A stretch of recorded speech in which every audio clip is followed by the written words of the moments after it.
very special word of thanks to Sri M, who has joined us this evening and is going to talk to all of you. The topic is already known to you. The topic which was chosen was religion and spirituality in a divided world. A special word of welcome to the Deputy Chief Minister of Delhi, Sri Manish Sisodia, Srimati Amita Paul, Secretary to the President, and His Excellencies the Ambassador of Egypt, the Ambassador of Sweden, the Ambassador of Serbia, and their spouses, and to all special guests and dignitaries here.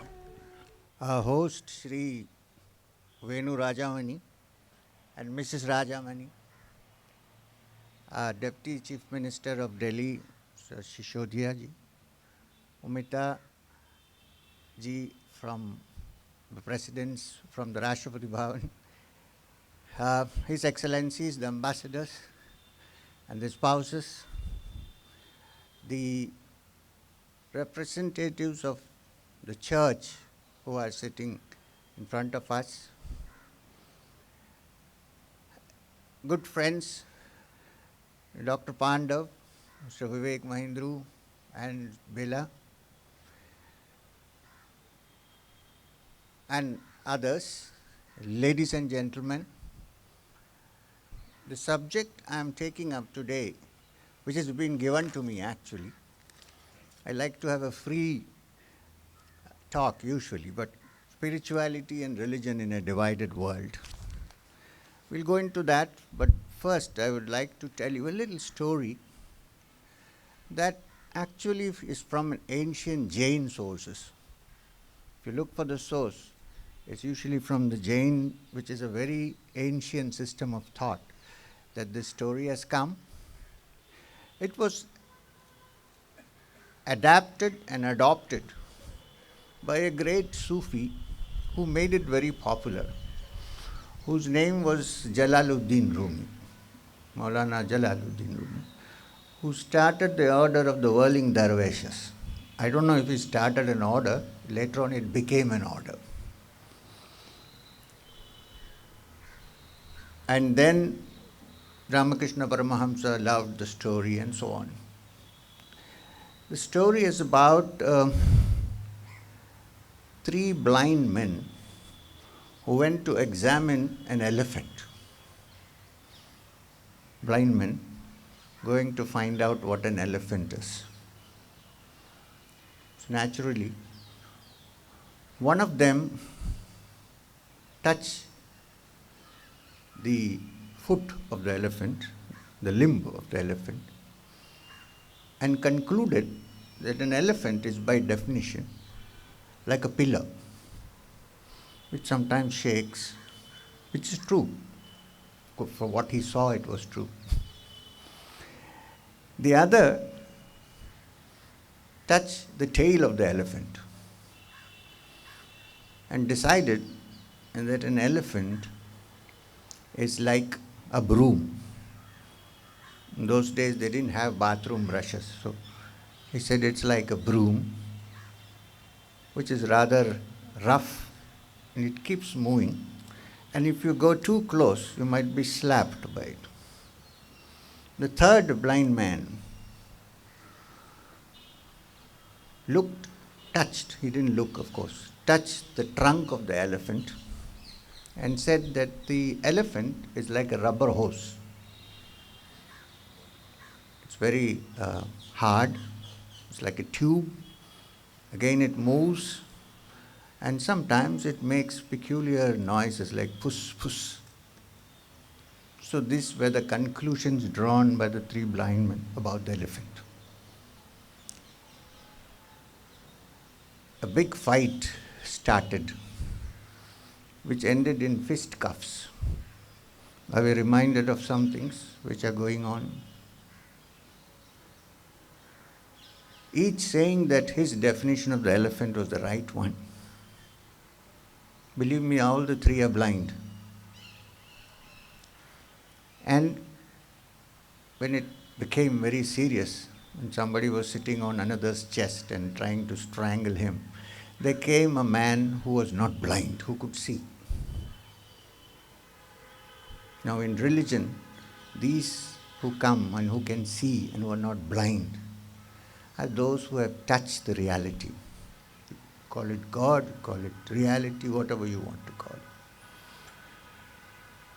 And he said, what is this fight that's going about? So they said, the elephant is this, the elephant is that, the elephant is something else. He said, look, first stop fighting so that we can discuss this matter. What you are saying is right, and what you are saying is also right. What you are saying is also right, but all of you, in the absolute sense, are totally wrong. They said, how? He said, because I can see. Elephant is what you say also, but it is much more than what you can see. Because I can see. So, what happens is, today, in the situation in which we are, I'm not saying we are blind, but unfortunately we have eyes, but sometimes I think we are blind.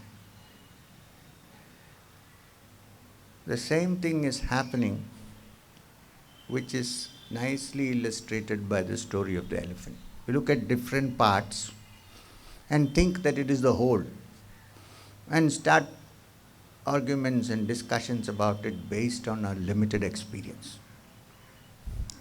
Unfortunately for us, or fortunately for us, the reality of God, or whatever you want to call it,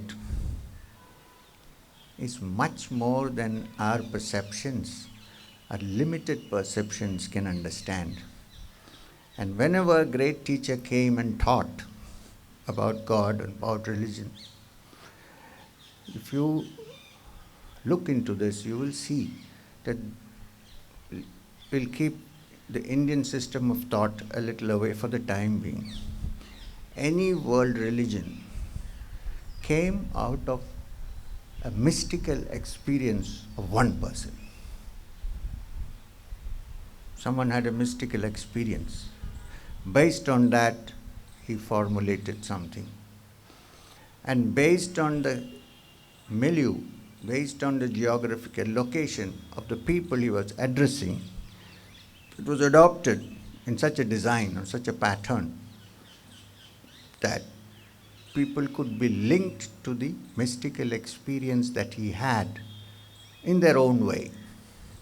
Now, this has happened all over the world. Today in our walk, we know that we are on a walk. The first place we visited was a church. There's something called a free church, which was on the way.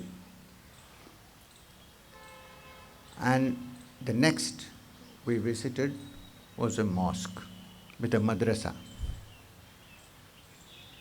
The imam of the mosque, a young man, sang or chanted particular verses from the Quran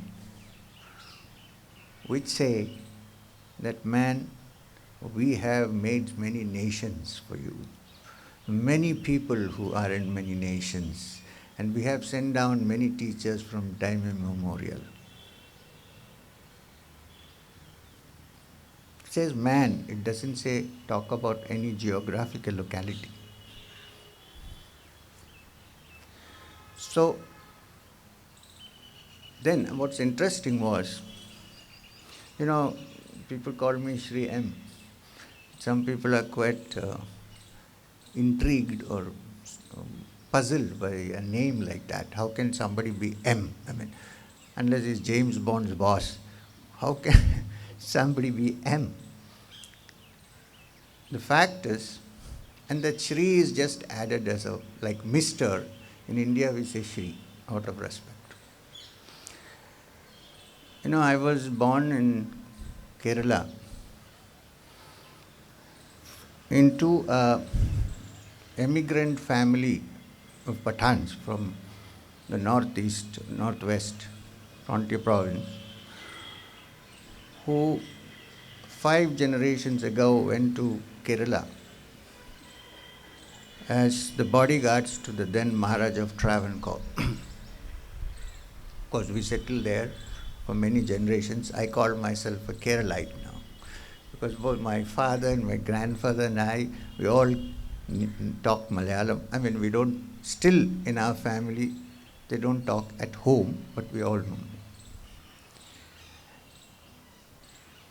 So when I was born, my parents named me Mumtaz Ali Khan. And then when I was 19 years old, from young age I had a mystical inclination. And since we live in India, I was exposed a lot to the Vedantic philosophy. And I got very seriously interested in yoga and Vedanta. When I say yoga, it's not the yoga of just putting your legs up into the sky and your head down. These are only yogic asanas. Yoga actually means a merging of the individual soul with that which is greater. Comes from the root yuj, which means to join together. So at the age of 19, I went away from home and walked into the Himalayas, underwent many difficulties and sufferings because I was alone. I didn't know how to fend for myself because I was well protected at home. But I thought this is a good adventure to take. Because unless we have an adventure, we actually cannot find things or study things. We can't sit safe and say, okay, I'm going to explore. There I met a great teacher, spiritual teacher, whose name was Maheshwarnath. We called him Babaji, Maheshwarnath Babaji. And he came from what traditionally is known as the Nath Sampradaya. But believe me, he was a man who could not be put into any compartment, Nath or non-Nath or anything of that kind. When he discovered that I need to study more about Islam, he sent me away for a year to Ajmer to study under somebody. And as far as the Christian teachings were concerned, I studied in a Jesuit college in Trivandrum and studied enough Christianity for the Father Superior to call me one day to his room and say, at this perfect material, shall we go to the seminary in Rome? I said, no, Father, I'll study, but I'll remain here. So what I'm trying to say is, with all this background, we sat with the Imam, the boys in the madrasa chanted beautifully in Arabic from the Quran. And then the next stop was a Gurudwara. You know what a Gurudwara is. That's where the Sikhs have their places of worship.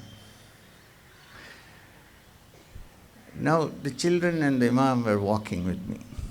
When we almost reached the Gurudwara, I told the Imam, maybe we should send the children back because they'll go in for a complete culture shock seeing what's going on.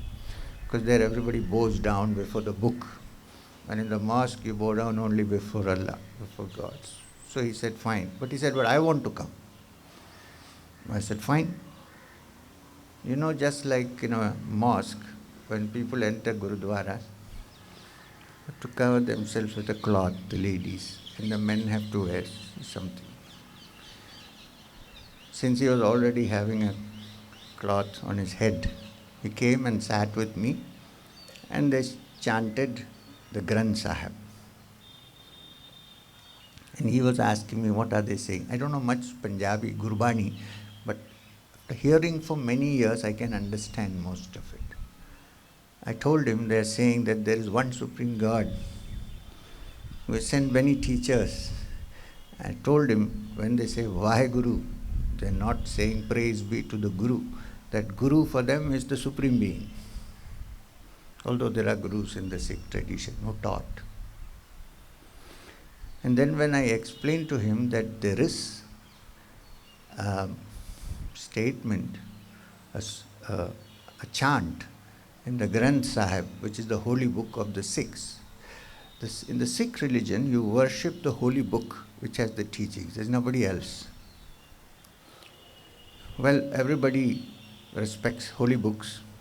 Muslims also respect the Quran, short of worshipping it, but the Sikhs worship their holy book. And it contains the teachings of Hindu saints, Muslim saints, low caste, high caste, everybody. In fact, there is a complete 2 chapters written by Mia Mir, who was a great Sufi who lived in Lahore.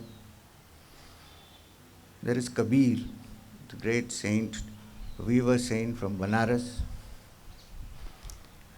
So the Maulavi was very surprised when I told him that in the Granth Sahib, there is a chant which says, Awal Allah Noor Ugaye, Khudrat ke sab bande. In the Sikh holy book, which means the Supreme Lord Allah made a light from which all the human beings, all the living beings came.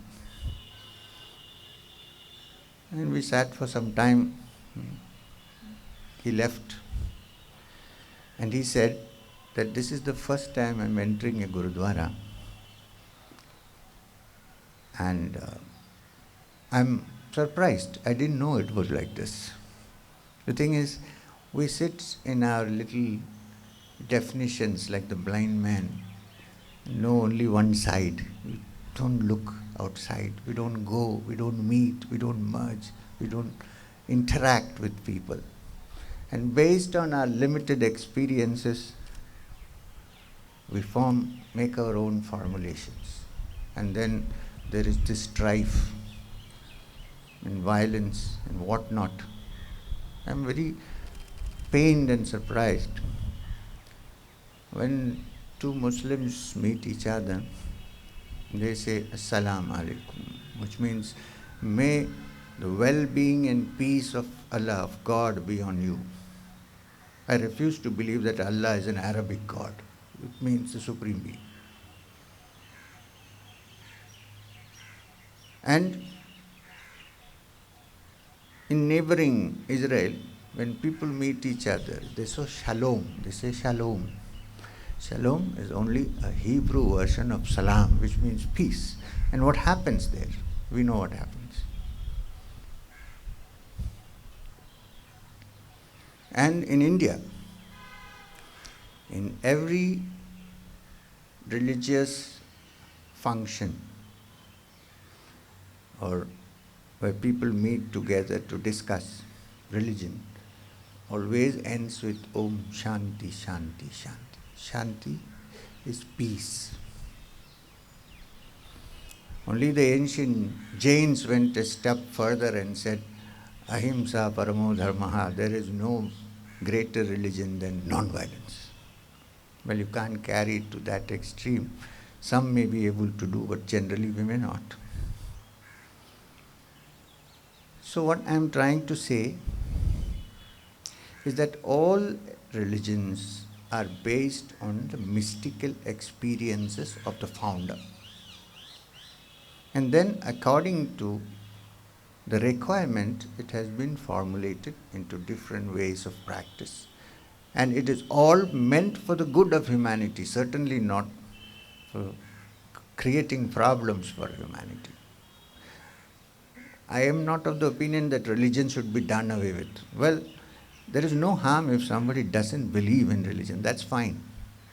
But to do away with religion, because it is something that anchors you at times of deep depression and problems, those who have faith somehow hold on to it. It can't be done away, and it cannot be done away with, because it is very deeply ingrained in our psyche.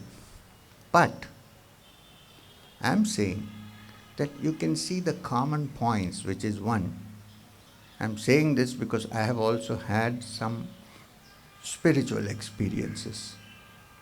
I'm not making out a theory. From my experience, I believe that a spark of the divine is in every human heart, in every human being. You may call it Atma, you may call it the breath of the Lord, or you may call it, in the Semitic religions, when God creates Adam, when he breathes his breath into him and gives him life. Now, among the yogis and the Sufis, therefore, there is a tradition that when you can master your breath and follow it and go deeper, you can reach that breath which was breathed into us.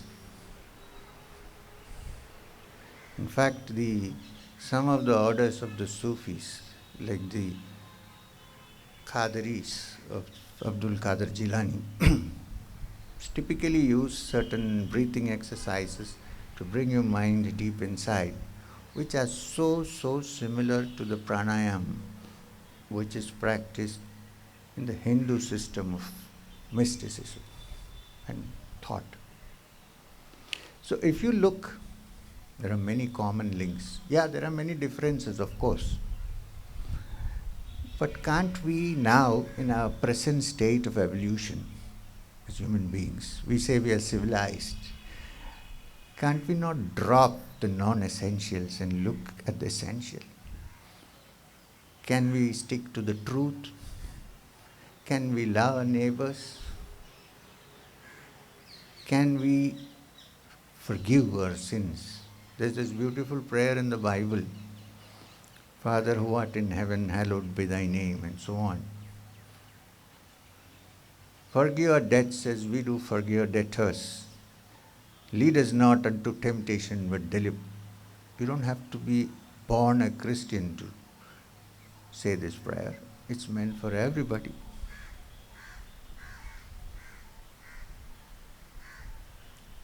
And in some of the surahs of the Quran, they talk about the Siratul Mustaqim, which means the narrow path which you take towards goodness and heaven.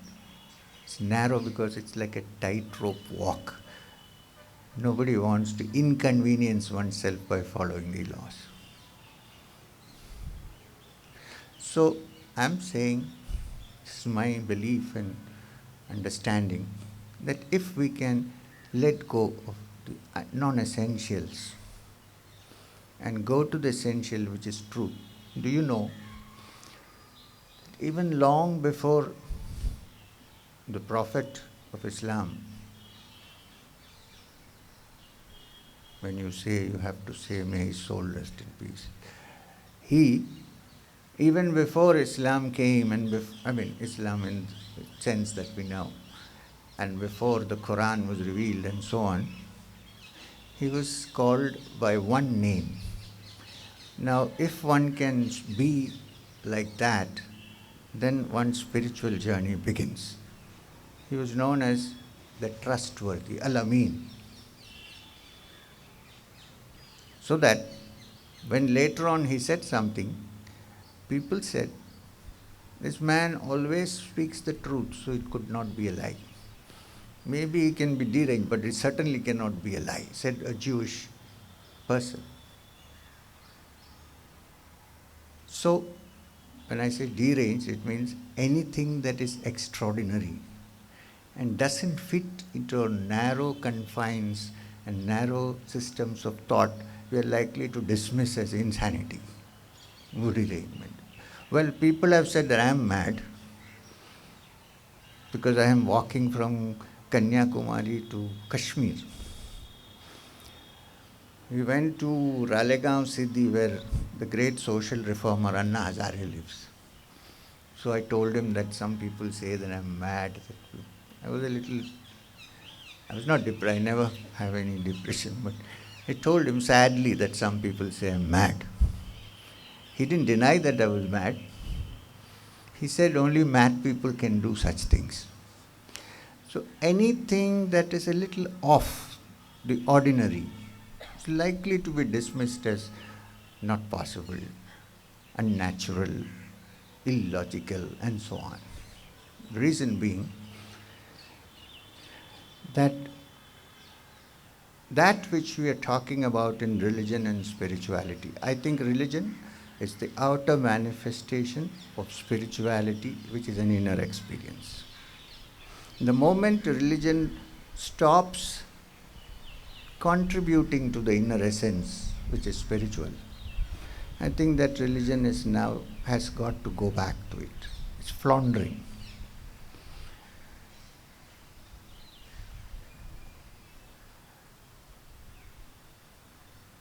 What we are talking about in spirituality is that which naturally cannot be understood by the limited perceptions of our five senses. We have no other senses other than these five, which is sight, hearing, smell, taste, and touch. Nobody has anything more than that. And can we tie up and grasp and define something that is infinite, like the elephant, like the blind man defining an elephant, with these limited senses? And all our reasoning is based on the inputs that come from these five senses. And the inputs are at best imperfect and at the worst illusory. I'll give you a simple example. Every day we see the sunrise. Every day we see the sunset. Even a high school boy knows that the sun neither rises nor sets. But I say I see it every day. My most important sensory organ is my eye, and I see it every day. So is seeing believing? Some people say seeing is, have you seen God? If you see the sun rise, do you believe it? No, because it is not rising. That's what we see. So there is a possibility that all the sense organs and the data we gather from it is too limited so that our theories can become imperfect. So the question is there some other instrument of perception? We say yes. There are other instruments of perception which are usually not activated in most people and which can be activated through religious and spiritual practices. So therefore, the experiences that one derives, all the process, all the ways of worship, all the meditation practices are all meant to activate these hidden instruments of perception which are normally not activated in most of us. So it's a course of study, it's an exploration, it's a going into these facts. If this can be done, I believe that all great teachers and saints who have touched that have come out with this understanding, which 3,000 years ago was reflected in the Rig Veda, which said, Ekam Sat Vipra Bahuda Vedanti. There is one truth. The wise may call it by different names. 3,000 years ago.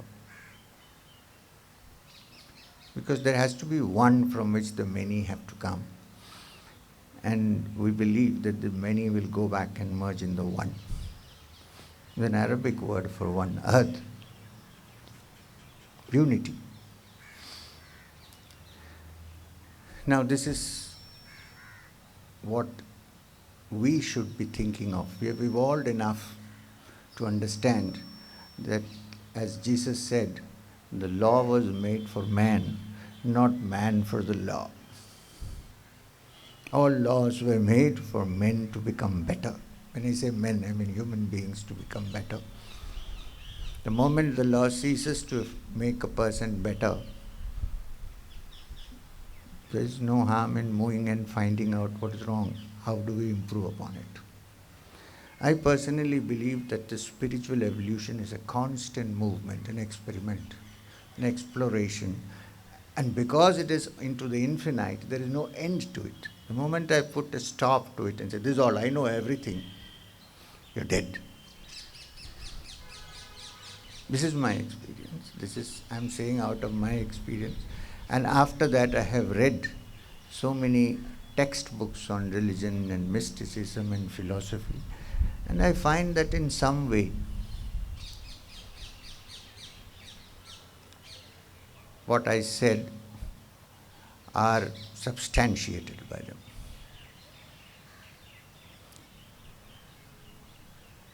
Here are two simple statements which you can apply to any religion and any mysticism or any spirituality, and they happen to be from the Bible.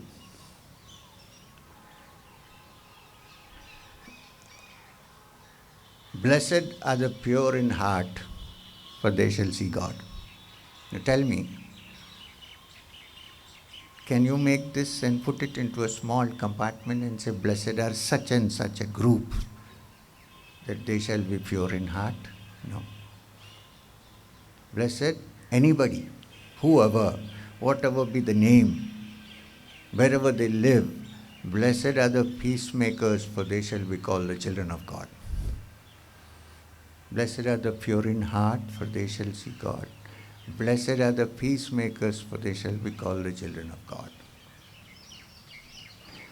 Going a step further, I agree with St. Paul, who said in the epistles, know you not that you are the children of the living God, and the Spirit of God dwells in you.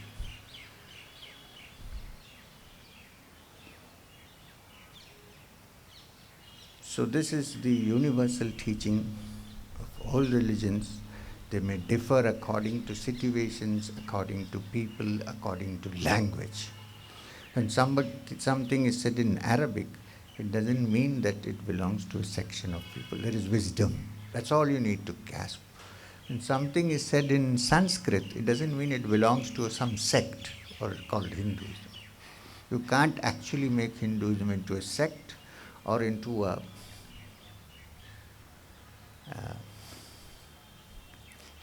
conditioned trap to which you sit and cannot come out, because it's so wide. So when you say something in Sanskrit, don't say, oh, this is Hindu. This is Arabic, so it is Islamic. These are different languages that existed at different times in different locations. So whatever people experience, they use those languages to express them.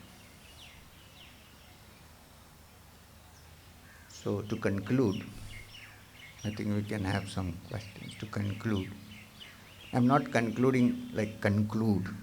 I'm not closing the door. To conclude this little talk which I had.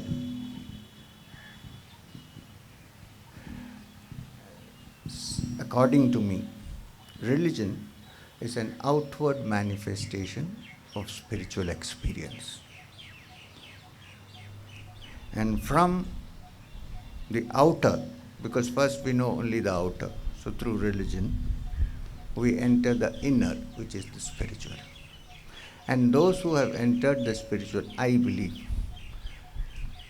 will have no problem or no fight with anyone who has entered the same truth through another side. There are many doors. When you're hungry, there are many doors to enter the kitchen, but we're all going look towards the food. If this much we can think of, I think a lot of strife can be avoided. Now, we have to also speak of those who don't believe in God. You can't leave them out. If you don't believe in God, yet I would say that peace is of the essence. We cannot bring about change through violence and force. Forget God for the time being. If you can, everybody knows that peace is of the essence. Now there's an ancient sloka in Sanskrit which is chanted before anything starts, anything auspicious starts.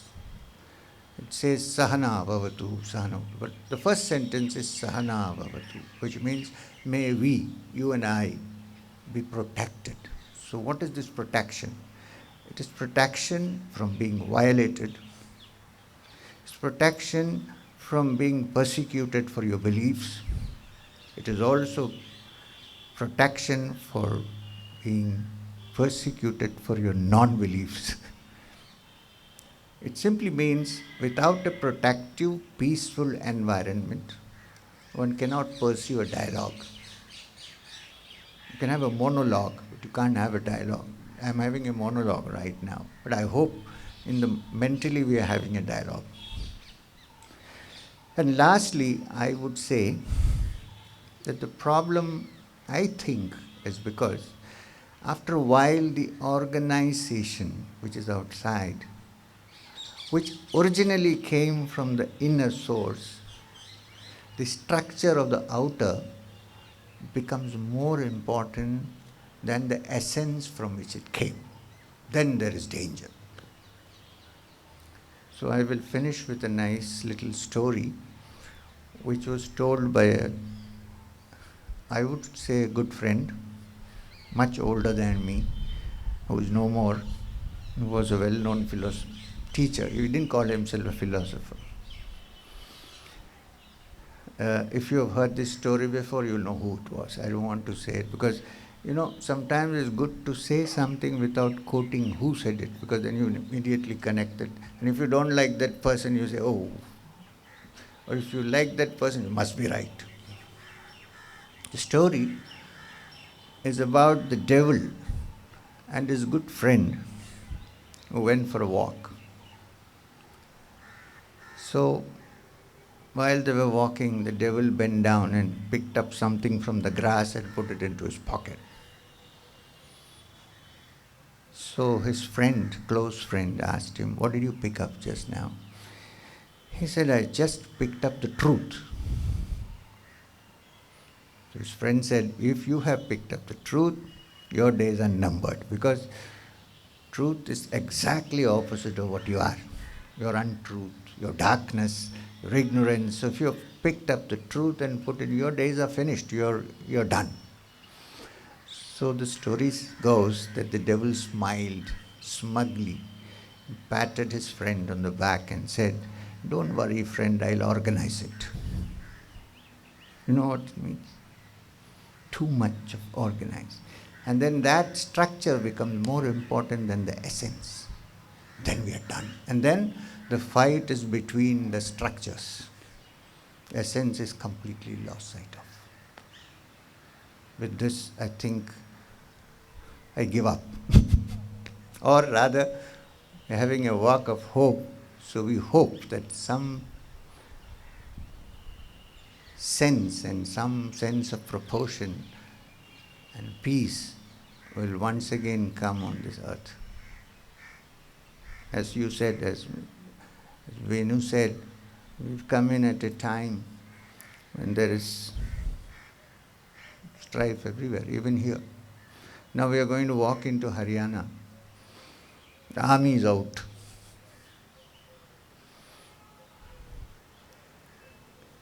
So what shall we do? I say that it's in our hands. You would say, what can we do? We are a handful of people. Every great movement, every reform started with one or a small group of people. It grew. So my appeal is, all of you, whoever is here, please participate in some way with us. We are still in Delhi till the end of the month. Please come and walk with us, even if it is for 2 kilometers. It's also good, healthy to walk, believe me. I have lost a lot of weight. I'm feeling fitter than before. It's an open invitation. You're all welcome. Please come and walk, even if it is a few steps. That will give us the hope that the walk of hope is going somewhere. I know that many of you can't because of various things. Every work that one does is important in this world. It's your duty.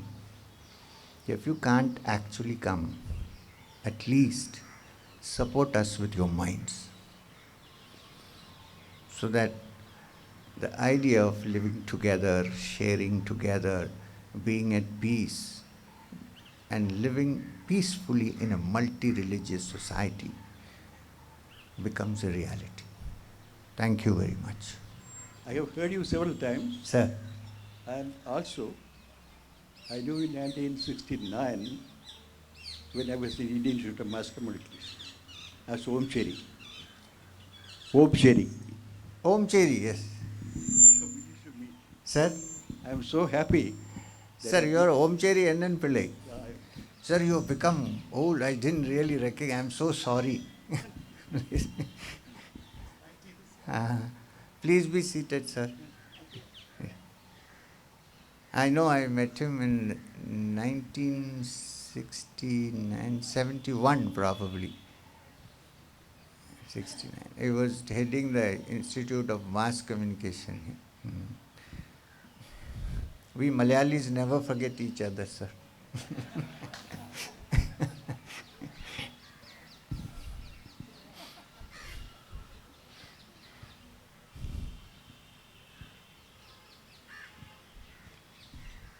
I don't profess to know everything and I don't know all the answers. So if you have some question, I would try to answer it after I hear the question, then I would know. If I don't know the answer, I have no hesitation in saying, I'm sorry, I don't know the answer. But I personally believe that it's better sometimes to begin with, I don't know, rather than begin with, I know everything. You know what happens. What has been the response that you've got so far in your walk?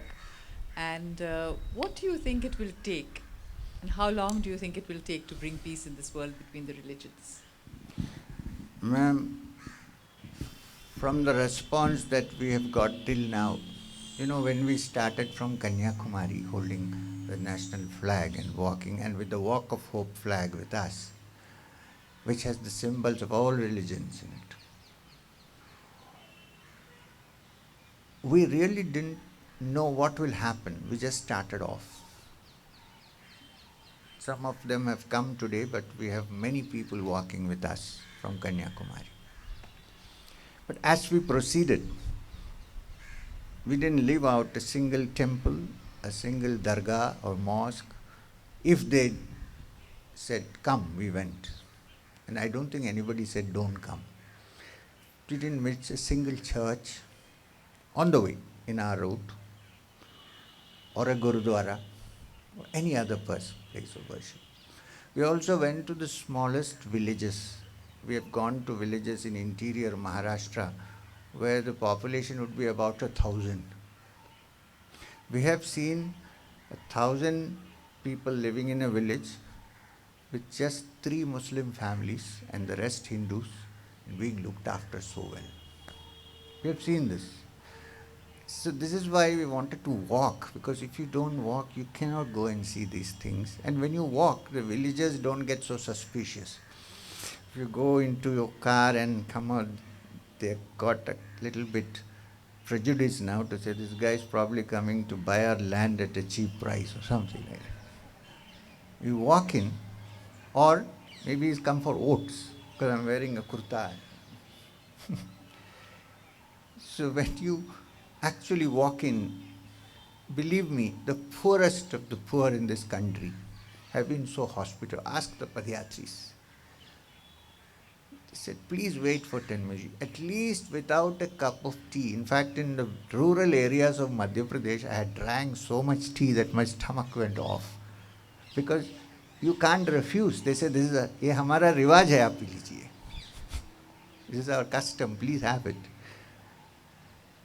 And generally we found that the normal, general human being in this country really does not have any hatred to the other or many religious conflicts.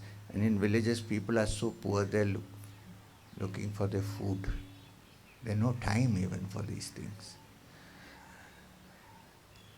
And as we proceeded, I think our Padyatris will agree.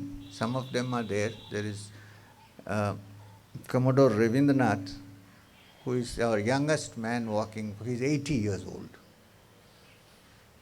He's still a hero as he was when he was young, flying sorties out of INS Vikrant.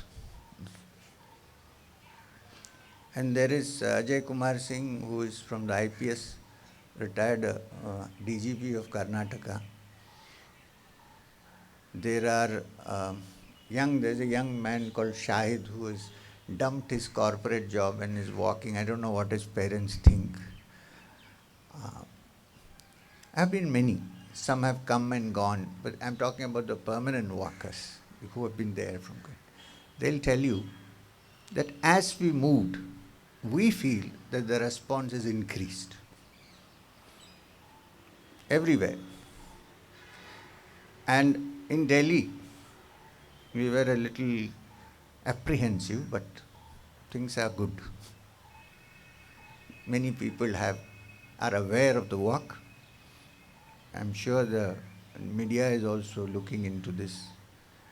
It's not easy to attract the media, you know that, unless there are controversies. But anyhow, so which means that the response is good and growing.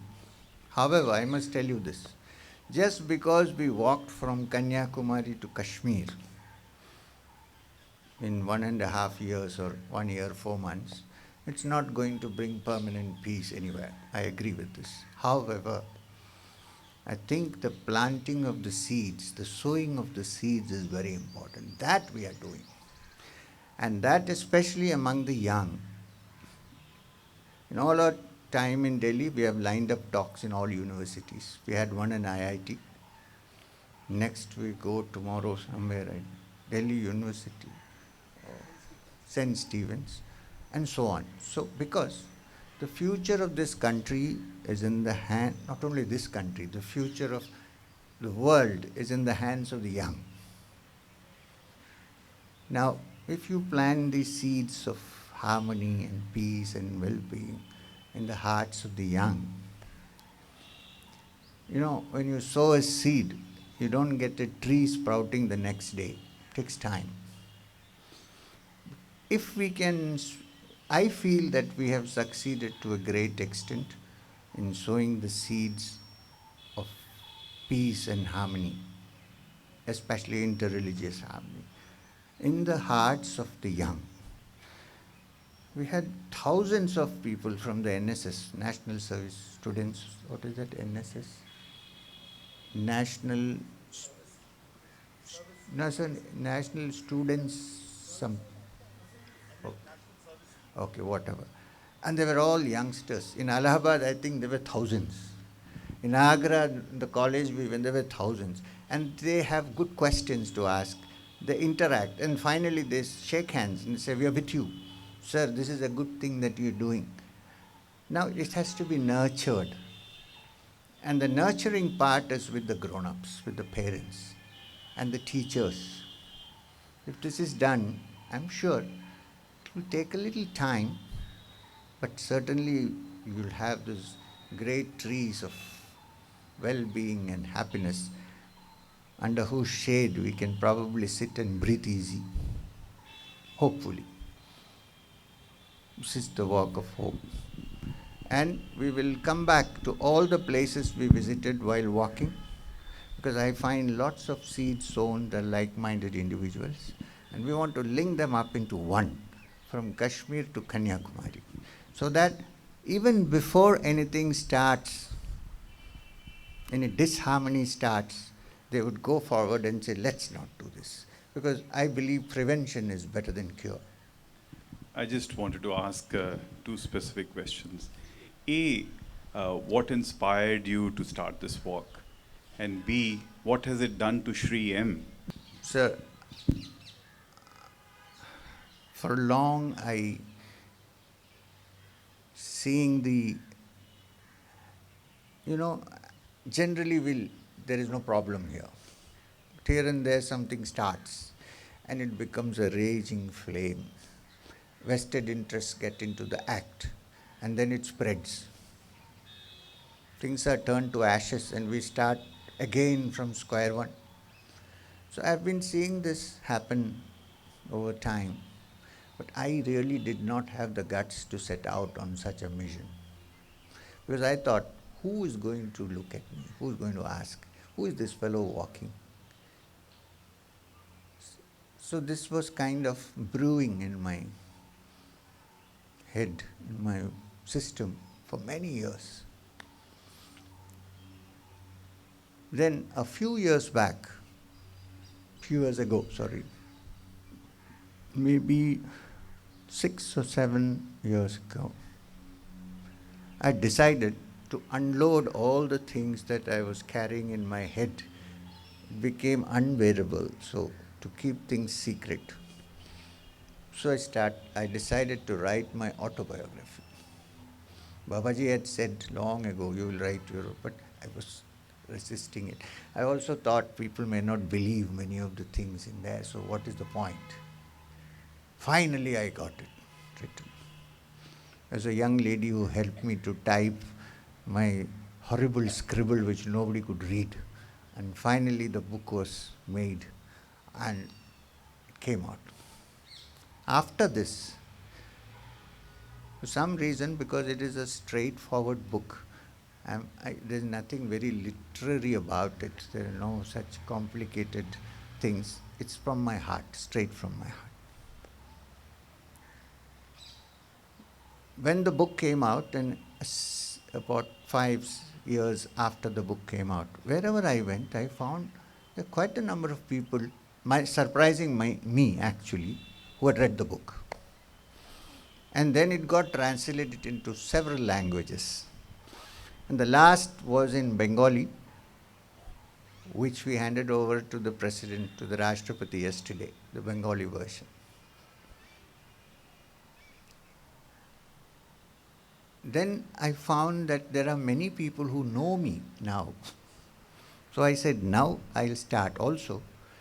I'm now 67 years old. When I started thinking about it, I was 63 or 64. I said, if I don't do it now, I won't be able to do it again. And I saw that so many people have walked for various purposes in ancient times, starting with Shankara, Adi Shankara, who traveled all the way from the south to all 4 parts of India. He did something great, of course. And the Buddha walked all the way. You still can find the path from the bridge he crossed the Varuna and went to Sarnath. Great travelers like Hoin Sang, Fahain, they traveled. And Gandhiji also walked. I'm not comparing myself with any of these people, the great people.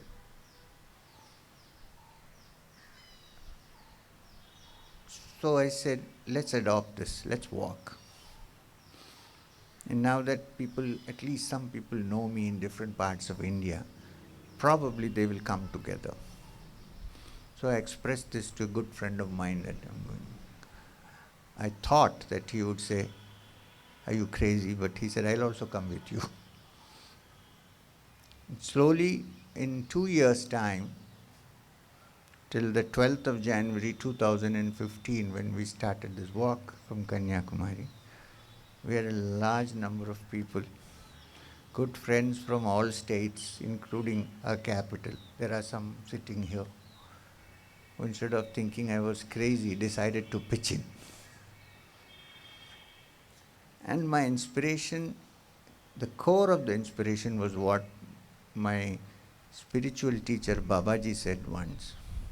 He said that if you meditate for 20 hours in a cave for 20 years, and if you don't hear the cry of a hungry child in a kutir which is next to you, all your 20 years of spiritual practice have been wasted.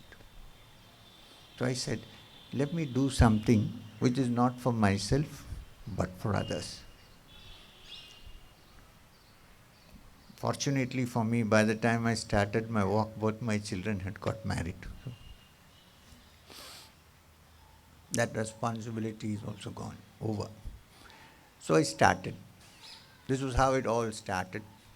And now we have walked 5,100 kilometers. We are still to go another 2,000. I'm regretting sometimes that my good friend Brigadier Narayan is not with us. His daughter is sitting there at the back. I can see her.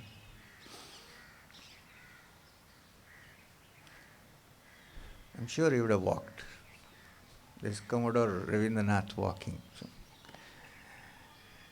Anyway, so this was how the whole thing started. My inspiration came from within. I do not belong to any political party, although in college, in my youth, I have passed through a leftist phase. In Kerala, it happens to everybody. We have some things called Lenin clinics. When you get in and come out, you're usually. But, well, I must say there are some good points. Equality and so on. But I was not into it, and so I got out. Your presentation was focusing on religion and humanism. Yes, sir. But in the name of religion, millions of lives have been lost. Do you think that atheists are more human than religious people? Okay, good question. Several people have had this opinion, but I think several of the bloodshed and murders that happen in this country, in this world,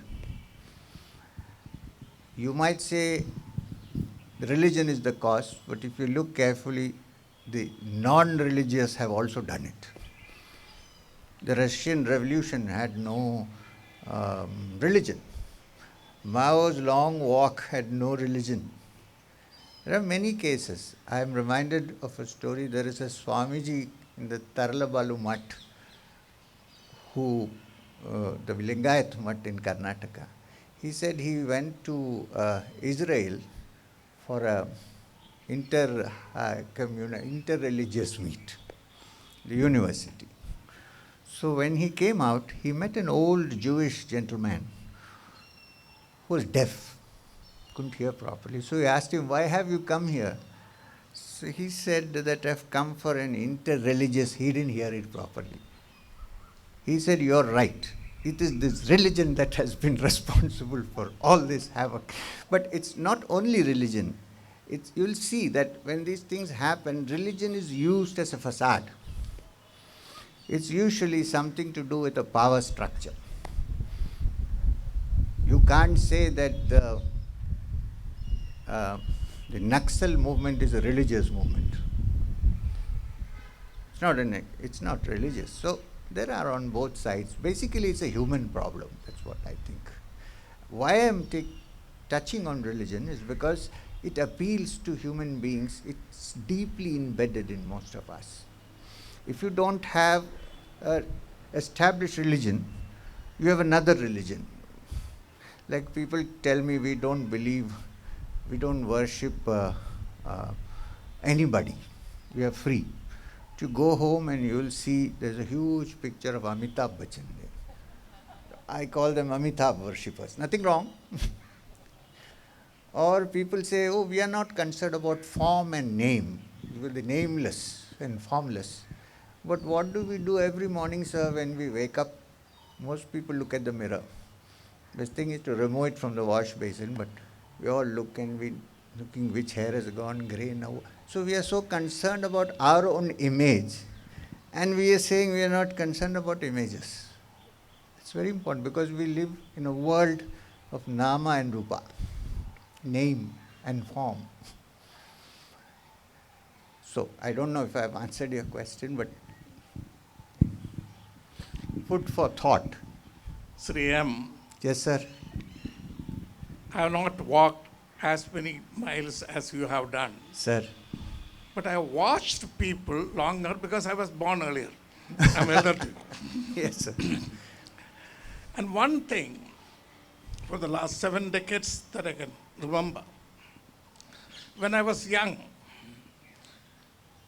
we were born and brought up in a culture we used to respect even the opposition. Yes, sir.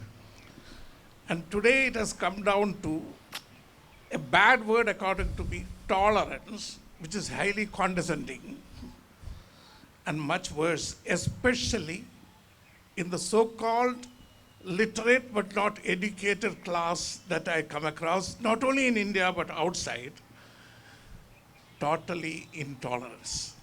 I'm sorry to add this pessimistic view. Maybe old men always get pessimistic. I'm not so young either, sir. No, not so. But then you have a way out, and rather jealous of you that you are trying to do it. Sir. But I have not given up. But I think, but did you feel this change? You are not so young. Sir. But like you, I am also not a Malayali but a Keralite. I know. My wife belongs to your Community. I know that. And that is one thing good that you did. Thank you.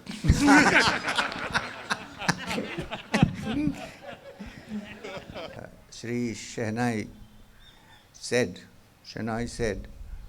is a veteran journalist and I respect him. You're right, sir. This is TVR Shehnai. Many people know.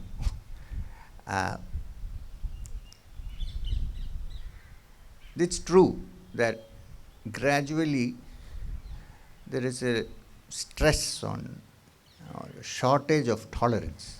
That's true. But I would go a step further and say more than tolerance, what we need is acceptance. Yeah, respect. Exactly. Because when you say tolerance, it means I'm okay. He's not so okay, but it's okay. I mean, let him be. This is tolerance. When you say acceptance, that means you accept on equal terms. That is his view, this is my view. I may be wrong, he may be wrong. I may be right, he may be right. I think acceptance is more important than tolerance. And somehow, after walking for so many kilometers and meeting the young, I find that they are open to discuss these matters, at least. If they are not overtly affiliated to any political ideology. Certainly politics is required because people who are in power can do many things. So in our walk, we also try to meet people who are in politics, irrespective of right, left or center. Every state we went, chief ministers have walked with us. They also in Delhi, even though for a little while. What happens is, if these people who are in power understand these matters, perhaps they could help a great deal in bringing about a change. Unfortunately, the results have to come slowly. We can't expect it. And I agree with you, sir. Sir, I have a 17-year-old son, and I try to talk to him about some things religious, sometimes spiritual things, sometimes. And I don't know, he's very bored with all that right now. He's very bored. Naturally. But I'm hoping some of it will stick and come out when it has to. But I just wonder sometimes, like you talk about connecting with the youth, what is the kind of world that they're going to grow into? What is the kind of life they're going to lead spiritually? I mean, I'm talking of 20, 30 years in the future. What do you see the world, what kind of place do you see it as? I've met many young people. I don't completely agree with this idea that they're not religious and all that. They're bored. In the sense that they're bored with what they see as an expression of religion. Religiosity is what they question. You know, the children in our home are the people who really know us. So they're at home. So what they're probably objecting to is the outward worshipping and rituals and things that you do. If they are truthful and if they are good human beings, I think you should leave them there. Because if the rituals and what you do is not bringing about goodness, then it's useless. They will grow up as religious people with no religiosity. When I say religiosity, it means goodness, helping others, being truthful. If that much is there in this young man, I think as he grows up, he'll imbibe the rest. That's what I think. The other leveling factor is, if you're married, your wife is a good leveler. Maybe work the other way around also. Interesting talks, and for giving us the opportunity, and for the host also for allowing us to be part of this wise thoughts together. Did you, or do you think of bringing, as we were talking about harmony and peace in the world, do you think of extending your initiative out of India, going to travel around, or even to bring it more globally to the UN, for example, that we can take the initiative? It's an important question. But I sometimes suspect if I have the wherewithal or the capacity or the power to go out and travel in the world and do this. So I also think we need to put our house in order before we go to the neighbor. So what we are trying to do here is to try to put our house in order. I had a conference on harmony and so on. So Mr. Adama Jeng, who heads the UNESCO in New York, he had come as a special guest. And he told me the same thing that you asked me. He told me that I think you must spread it outside India also. I told him the same thing. I said, let's try and put this house in order. And then he said, then you'll get too old. So he's gone back. I personally think, if you ask me, that we should walk through Pakistan. Several people have told me it would be dangerous. But then several people have also told me that it would be dangerous to walk from Jammu to Srinagar, and we are going to do it. So there's no reason why we shouldn't extend it a bit. You're right, sir, thank you. If we ever think of, and I would try if I could, of going outside India, I hope you'll help us out a bit in what we do. Thank you. Sir, just a sharing, because I find many are so concerned about the youth of today. And since I'm working with the youth, I teach in a college at Delhi University here. And in fact, I'd like to share with you that recently we had a program where we had teachers from the different departments belonging to different religions, that is 6 different religions. And we had a program, the title of the program was Celebrating Diversity Rooted in Divinity, the Power of Faith and Prayer. And we found that an auditorium where we otherwise for academic programs, we need to actually run behind students, giving them number of hours, etc., enticing them for coming for the program. We found this auditorium was packed. We had to stop students. That means we had more than 800 students wanting to come and attend this. Students today are actually seeking not religion per se. Yes. They're seeking for spirituality, which is beyond our own understanding. And if you actually, I did have a project with them. It's going on. It's an ongoing project where students are, that was a teacher level, where teachers were speaking, the entire staff was there. The entire set of students who could be accommodated in the auditorium was also present there. Right now, another project that's going on is where we have students from different religious groups. They are presenting their own, faith at different levels. Let's say in the community, the hierarchy that is there in the institutional structure of the religion. Plus, we also have got the community outreach programs by different religions, as well as individual ritual practices that are done by people from different religions. And you won't believe how students are so eager to be coming to, religious groups of students wanting to share. And you should see how when they put down the verses on projector for the students to, for the other religion students to be reading, there's so much of, curiosity about the other religion, and there is nothing like questioning the belief of the other. It is more accepting the belief of the other. But it is good to question belief. Yeah. But here what it is, we find that there is a lot of acceptance. It is not ridiculing. That's what I meant by the questioning. It's not ridiculing, but it is about, okay, this is how, why do you do this? Why do you believe in this? Then they explain. And whatever they can explain, it is not that they are very highly religious, trained people, but that is going on. So that's nice. It's a wonderful work you're doing. The only thing I'm a little worried about spiritual movements today is that I don't believe in selling spirituality. Today, to learn meditation, you have to cough up quite a lot of money. A villager can't do that. So it's good to go to villages and give them free instruction. Thank you. I am Professor Leela Omcheri.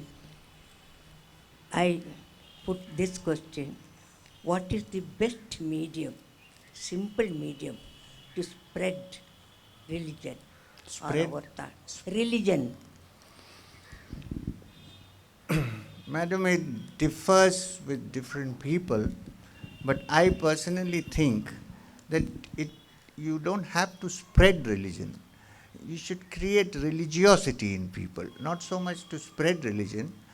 Now, to create spirituality, one of the traditional methods that we have, and you know it, I don't have to tell you, is music. Music, dance, art, this gets young people interested. So once they get interested, they would go into the core of it and try to find the religious part of it. Or I won't say religious, spiritual part of it. So I think that's a very good way of doing, apart from having healthy, open discussions where children can question beliefs. There's no harm. You should be able to question. Because for me, I can be questioned. I have nothing to lose because I'm not hiding or protecting anything. So this is what I think. Of course, from one side, music, art, dance, these are wonderful. You know, in India, there are these traditional dances and music, like they're all connected in some way to temples and religion. So this is how they spread. And I don't know if you've gone to Turkey and seen the whirling dervishes. That's also a dance form of wedding. But then now it has become a Turkish government's tourism development corporation thing. But then, but it's interesting. Thank you.